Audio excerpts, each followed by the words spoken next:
Okay hello friends, तपाईहरुलाई Nepali bagger YouTube च्यानलको एउटा नयाँ भिडियोमा फेरि पनि स्वागत गर्न चाहन्छु। र आजको यो भिडियोमा तपाईहरुलाई मैले एन्ड्रोइड एप डेभलपमेन्टमा गर्दा फेरि चाहिँ हामीले अथवा एन्ड्रोइड एप्लिकेसन बनाउँदा फेरि हामीले चाहिँ केही मेथडहरु युज गर्थ्यौ, जुन मेथडबाट चाहिँ हाम्रो केही प्रतिशत अरूले खाइरहेको हुन्थ्यो अथवा कोडुलरले खान्थ्यो, थङ्केबलले खान्थ्यो, अरु कुनै पनि एप क्रिएटरहरु अरु कुनै सोर्सहरुले खाइरहेको हुन्थ्यो। तर हामी चाहिँ योबाट बच्न चाहन्छौं यदि अथवा योबाट चाहिँ उम्किन चाहन्छौं, हाम्रो एप्लिकेसन चाहिँ जेन्युइन होस्, कुनै पनि अर्काको सोर्स भित्र हाम्रो एप्लिकेसन भित्र अरूको कुनै पनि एक्सटर्नल सोर्सहरु युज नहोस्, हाम्रो चाहिँ एकदम ट्रस्टेड र हाम्रो एप्लिकेसनमा हाम्रै मात्र कन्टेन्ट होस्, हाम्रै मात्र रेभिन्यू होस्। यदि तपाई यो चाहनुहुन्छ भने यो भिडियोलाई लास्टसम्म हेर्नु होला। आजको भिडियोमा म तपाईलाई यसैको बारेमा बताउने छु। नमस्कार, मेरो नाम अमित पन्ता र तपाईहरु हेर्दै हुनुहुन्छ नेपाली ब्लगर युट्युब च्यानल।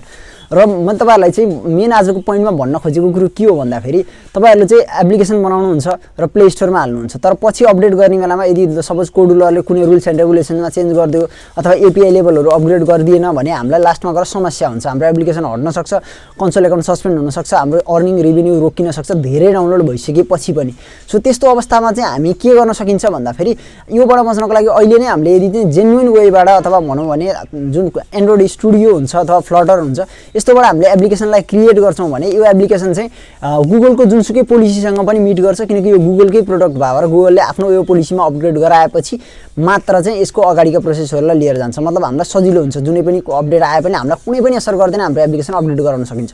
तर तपाईलाई यो भन्न साथ यो लाग्न सक्छ कि हामीलाई त यसको बारेमा नलेज छैन, हामीलाई एप्लिकेसन बनाउन आउँदैन, हामीलाई कोडिङ थाहा छैन, हामीलाई जावा थाहा छैन, हामीलाई डाट ल्याङ्ग्वेज थाहा छैन, अथवा हामी कुनै पनि ल्याङ्ग्वेज एन्ड्रोइड एप्लिकेसन डेभलप गर्नको लागि युज हुन्छ त्यो ल्याङ्ग्वेज हामीलाई थाहा छैन भने हामीले कसरी गर्न सकिन्छ।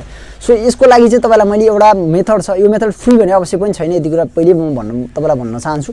र मैले चाहिँ म आफैले युज गर्दै छु अहिले हैन। यो मेथड म भनौं भने म चाहिँ नेपाली एकजना डेभलपरलाई हायर गर्दै छु, जो चाहिँ तपाईको लागि चाहिँ एप्लिकेसन बनाएर दिनुहुन्छ अथवा तपाई प्रोजेक्ट सोर्स कोड मात्र लिन चाहनुहुन्छ भने नि उहाँले प्रोवाइड गर्नुहुन्छ, तर यो पेड हुन्छ।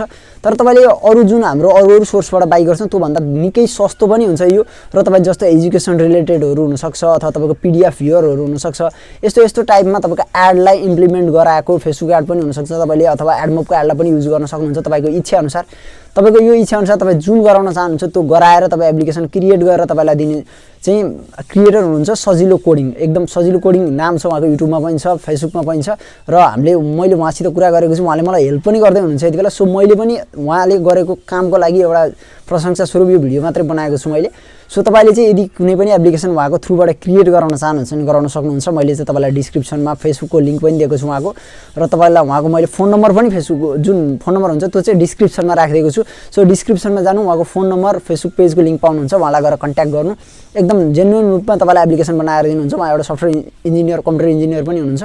सो उहाँले चाहिँ त्यो सिकेर आफैले तपाईलाई चाहिँ सिकाउनु पनि हुन्छ। तपाईलाई कुनै पनि समस्या आउँछ भोलि एप्लिकेसनहरु युज गर्ने बेलामा अथवा अपडेट गराउने बेलामा तपाईलाई त्यो कोड लिइसकेपछि तपाईलाई कुनै समस्या हुन्छ भने उहाँले तपाईलाई सल्भ गरेर दिनुहुन्छ। सो यो चाहिँ तपाईलाई एउटा यो मेथड पनि राम्रो भएर चाहिँ यो एउटा प्लस पोइन्ट भएर तपाईलाई मैले यो भिडियो बनाएर दिदै छु। किनकि तपाईले जुनसुकै अरु सोर्सबाट बनाउनुहुन्छ, तपाईले फ्रीलान्सिङ वेबसाइटहरुबाट बनाउनुहुन्छ एप्लिकेसन भने तपाईलाई त्यसमा चाहिँ सपोर्टको कमी हुन्छ, अथवा सपोर्ट तपाईले चाहिँ पाउनुहुन्न। सपोर्ट पाउनु भयो भने तपाईले ल्याङ्ग्वेज बुझ्न कतिलाई प्रब्लम हुन्छ, कतिलाई पेमेन्ट गेटवेको प्रब्लम हुन्छ, त्यो सबैलाई यहाँ हुँदैन। तपाईले ई-सेवा, बैंक ट्रान्सफर जेसुकैबाट पनि तपाईले उहाँसित कन्ट्याक्ट गर्नु। सो योबाट गर्न सक्नुहुन्छ। आजको भिडियो मैले बताउन खोजेको यति नै हो। तपाई यदि मैले 2-3टा टाइपको एप्लिकेसनको लिंकहरु तपाईलाई डिस्क्रिप्सनमा दिन्छु।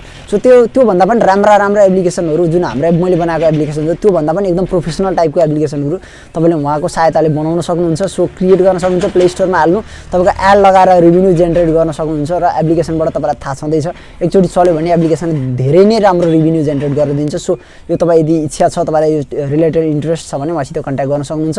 यो भिडियो लास्टसम्म हेरिदिनु भयो त्यसको लागि धेरै धन्यवाद। एप्लिकेसन क्रिएट गराउन चाहनुहुन्छ भने डिस्क्रिप्सनमा फोन नम्बर र फेसबुक पेजको लिंक छ, जानु कन्ट्याक्ट गर्नु उहाँलाई र काम गराउन सक्नुहुन्छ। अब गुड टाइम, जय नेपाल।